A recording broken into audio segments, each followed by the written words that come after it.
মোদি শাহকে দড়ি বেঁধে টানার পোস্টার ঘিরে চাঞ্চল্য, সরব তৃণমূল ও বিজেপি। বুধবার রাতের প্রাকৃতিক দুর্যোগ কাটিয়ে বৃহস্পতিবার ভোরে স্বাভাবিক ছন্দে ফিরতে শুরু করে জেলা শহর জলপাইগুড়ি। কিন্তু সকাল হতেই শহরের বিভিন্ন এলাকায় একটি বিতর্কিত পোস্টারকে কেন্দ্র করে চাঞ্চল্য ছড়িয়ে পড়ে। পোস্টারে দেশের প্রধানমন্ত্রী নরেন্দ্র মোদি এবং কেন্দ্রীয় স্বরাষ্ট্রমন্ত্রী অমিত শাহকে কোমরে দড়ি বেঁধে টেনে নিয়ে যাওয়ার দৃশ্য দেখানো হয়েছে। ছবিতে দেখা যায় তৃণমূল কংগ্রেস নেতা, আইনজীবী তথা জলপাইগুড়ি পুরসভার চেয়ারম্যান সৈকত চট্টোপাধ্যায় বিজেপির দুই শীর্ষ নেতাকে টেনে নিয়ে যাচ্ছেন। শহরের একাধিক স্থানে, এমনকি কোতোয়ালি থানার সামনেও এই ধরনের ফ্লেক্স দেখা যাওয়ায় রাজনৈতিক মহলে শুরু হয়েছে জোর চর্চা। বিতর্কিত পোস্টার ঘিরে তোলপাড় জলপাইগুড়ি। দেশের প্রধানমন্ত্রী ও স্বরাষ্ট্রমন্ত্রীকে নিয়ে এই পোস্টারকে কেন্দ্র করে শুরু হয়েছে রাজনৈতিক চাপানউতুর। এই ঘটনায় তৃণমূল নেতা সৈকত চট্টোপাধ্যায় এবং বিজেপি নেতা পোলেন ঘোষ কি বলছেন, চলুন সরাসরি শুনে নেওয়া যাক তাঁদের বক্তব্য। আমি তো আসি, হঠাৎ পোস্টারে দেখলাম যে এখানে একটা ছবি দেখতেছি পোস্টারের মধ্যে। সেই ছবিটা অমিত শাহর হাতের দড়ি আর মোদির যে হাতের দড়ি দিয়ে সৈকত চ্যাটার্জি টেনে নিয়ে যাচ্ছে।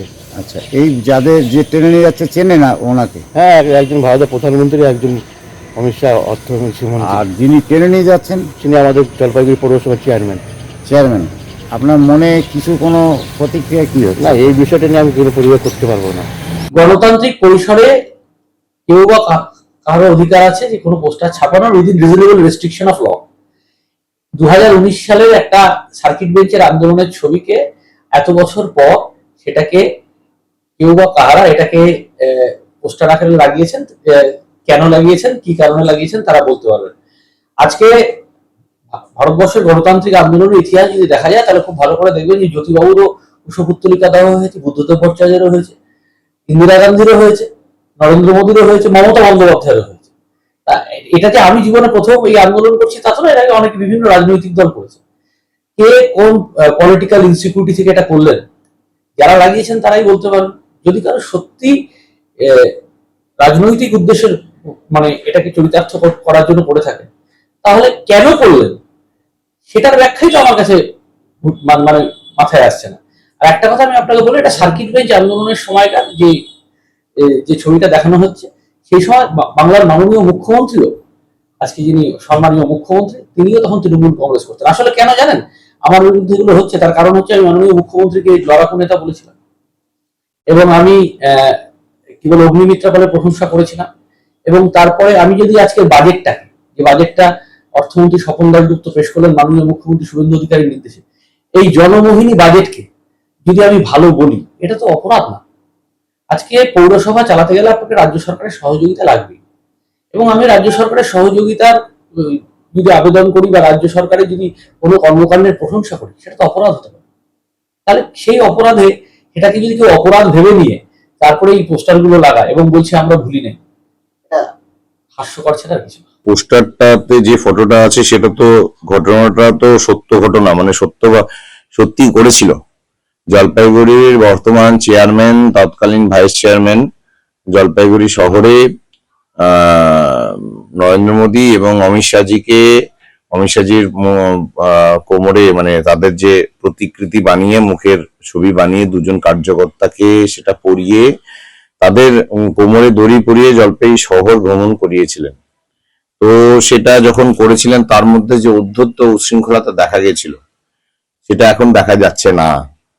আর এটা হয়তো সাধারণ মানুষজন কেউ ভাবছে উনি ভদ্র হয়ে গেছেন, এরকম কোনো বিষয় নেই।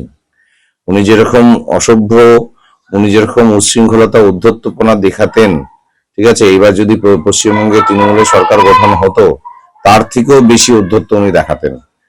যদি বিজেপি সরকারটা গঠন হয়েছে জন্য ওনার মধ্যে এরকম একটা শালীনতা উনি দেখানোর চেষ্টা করছেন। আসলে মানুষটা এরকম না, আসলে মানুষটা কিরকম সেটা জানে।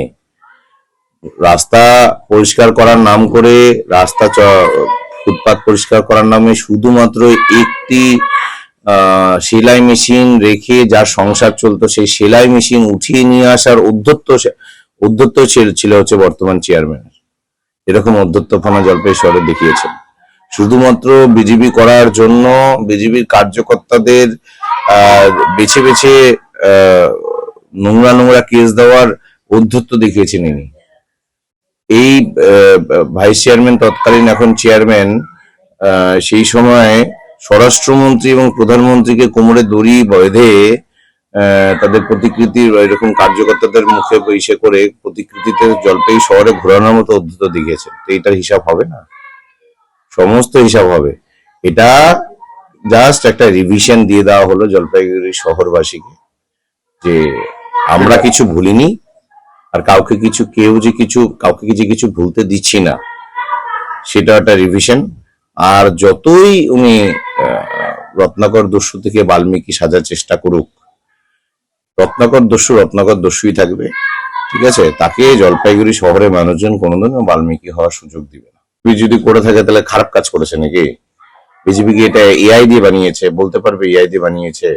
এতদিন অব্দি তো তার ফেসবুকের যে প্রোফাইল ছিল সেটা তো জল করে ঘুরতো। এটা এখন না উনি ফেসবুকটা একদম মলিন করে রেখেছেন, আগের কোনো খবর, আগের কোনো চিত্র নেই, ঠিক আছে? কিছুদিন আগে তো ওনার ফেসবুকের যে প্রোফাইল পিকচার সেগুলো চেঞ্জ করেছেন। ওগুলো করে তো লাভ নেই, তাই না? বাংলার যুবরাজ অভিষেক ব্যানার্জি, বাংলার মা মমতা ব্যানার্জির সাথে ওনার প্রোফাইল পিকচার আর টাইমলাইন দেওয়া ছিল। ওটা তো চেঞ্জ, এখন ওটা তো চেঞ্জ। এত কিছু চেঞ্জ করে লাভ নেই। আপনি যেরকম ছিলেন সেরকম ভাবেই চেনে মানুষজন, আপনি চেঞ্জ হয়ে লাভ নেই। আপনি যেরকম ছিলেন সেরকমই থাকুন, আপনার হিসাব খুব তাড়াতাড়ি করা হবে। চেন্নাইয়ের অ্যাপোলো হাসপাতালের নেফ্রোলজি বিশেষজ্ঞ চিকিৎসক ডাক্তার রঞ্জনী মুথু আগামী 4 জুলাই শনিবার দুপুর 3টা থেকে জলপাইগুড়ির সুধা মেডিকেলসে রোগী দেখবেন।